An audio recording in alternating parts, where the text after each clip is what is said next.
It's happened. We had a 13-minute dev diary, and what you're looking at is the replay system. However, it is a very early prototype, but nonetheless, it is a replay system. Still, nonetheless, we could see pause, play, toggle cursor, cycle agents, hide the UI, free cam, agent overlays, and exit. We can also see moment points. So you can see at the front there's a 1, and at the back it looks like a 3 and a 2 in the middle. So it looks like you can set exactly, where you want the replay to begin and end. However, the bad news is that it's going to take a lot longer until it's finalized. They're just doing this to confirm. You can see here, for example, look what's happening with the door and the replay system versus the gameplay. It's a big system that they got to build from the ground up for things that they didn't account for. So when they originally said they're not doing a replay system, they meant it because they didn't account for ever actually creating one when it comes to Valorant. Like here, the timer doesn't correlate with Brim's smoke. It'll disappear and deploy at different times, etc., etc. But nonetheless, it is coming alongside a lot of changes. There's one thing we can all agree on, is that the latest patch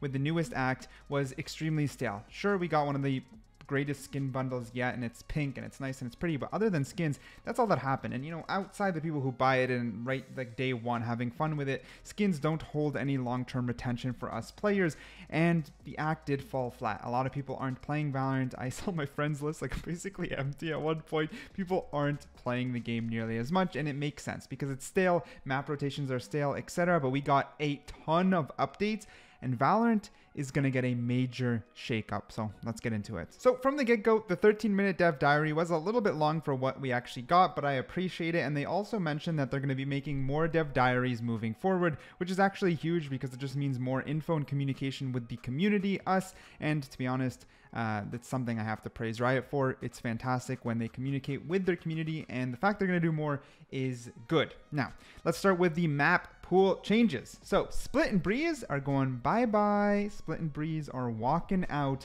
and what's coming back in is Haven. However, obviously 2 maps are gone, but only 1 map confirmed coming in, because we all know the second map is going to be the new map released in June. So in June, we'll get a new map plus Haven returning. I love Haven, so I'm happy about that. And Split and Breeze are going. A lot of people dislike both those maps, especially Breeze. So I think most people are going to be happy with this change. With that being said, it still means Fracture and Pearl, they're by the end going to be over a year we didn't touch them, which is so weird. Imagine something in the game that is non-accessible from a gameplay's point of view. I still can't comprehend how anyone's defending the rotation itself. Lift the rotation, give us all the maps, especially on at least unrated. Just in most of the game modes, put them in there. And just maybe ranked if you want, but it's about new players. I'm not going to yap about it too much. I made a dedicated video on this, but yeah, no matter what, I cannot support it, but at least we're getting some shakeups when it comes to June. With that being said, another minor thing, I don't think many people are going to care about it, but I still want to mention it because it was mentioned, is the Outlaw is getting a major skin bundle, and we also know some details. It will be in a hype bundle that we already have, that a lot of people already love. So a 2.0 or 3.0 bundle, and it'll be a few months until we get it. So it's kind of crazy that it's probably going to be like end of summer or like few. If they actually mean few, it'll be like end of summer or September before we get a major Outlaw skin, which is kind of crazy, but all right. And it'll be in a 2.0 or 3.0 bundle. I can only speculate.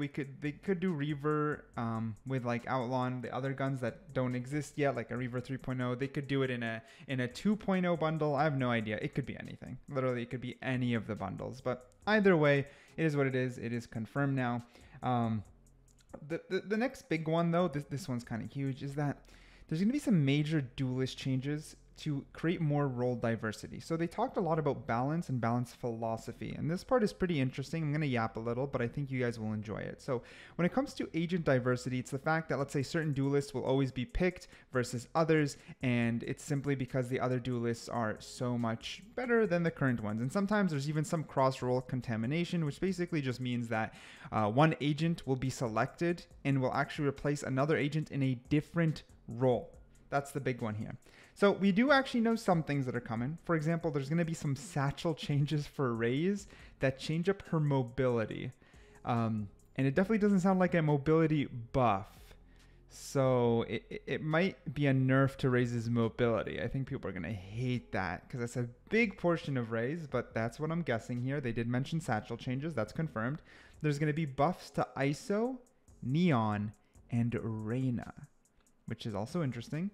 The ISO shields will be buffed. So his shields will be buffed. I don't know how much or exactly how, but they are looking to buff it, as well as some other tweaks. For Neon, they're going to buff her slide, which is something I didn't actually expect, alongside other tweaks and changes. For me, it's hard to fully know what they mean. Maybe she'll get a double slide. Maybe she'll slide further, faster, maybe better accuracy while sliding. That one would be insane. I don't know. That's the truth. I have no idea. People like Temet be hype AF now. But yeah, that's the only details we know, but buffs are coming. With Reyna, they didn't mention exactly what, but they were completely transparent with the fact that Reyna is strong in solo, but they want to buff team play. So buff something that makes her better for team play and pro play, and nerf her solo power.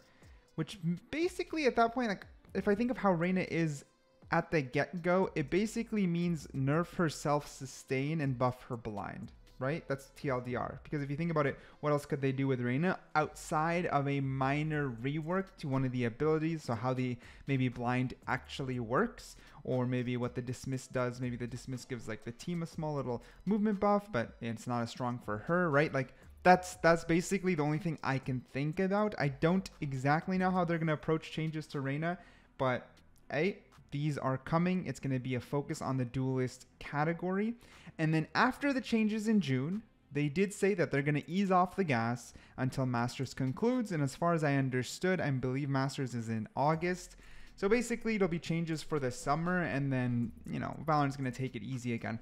Now, this isn't exactly my favorite concept. I think buff-wise, it's good because it'll shake it up enough.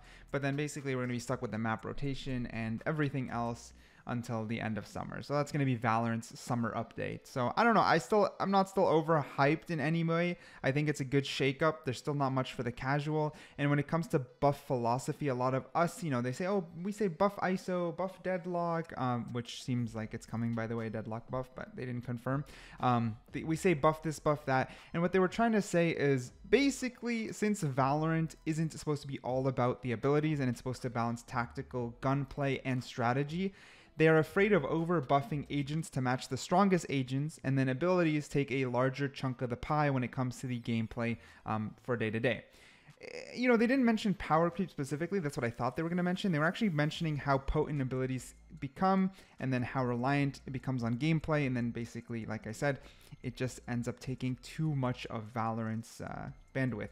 So this was an interesting concept, and I definitely understood it. So they're definitely going to nerf stronger agents first before buffing weaker agents. And that's not a bad balance philosophy. For me, the biggest issue that you heard me yap about in previous videos is just that, you know, they can be very slow on it, right? Deadlock came out until now. She's not that potent. You don't see that many deadlocks. You know what I mean? They even mentioned Gecko for a bit. Gecko might receive a buff, but again, nothing fully confirmed. Chamber as well, which is a scary one, might receive a buff. So none of them fully confirmed, but they are ready to shake up the game. And I do hope it helps shake it up because Valorant has been feeling stale. I still believe they need to make a move on more casual players in order to really make the game more enjoyable. But still, let me know if you're hype or not hype. At least we have replay updates, which is insane. I didn't think we'd see the day, but we did. Also, help me hit 100K subs by hitting the subscribe button. Thank you.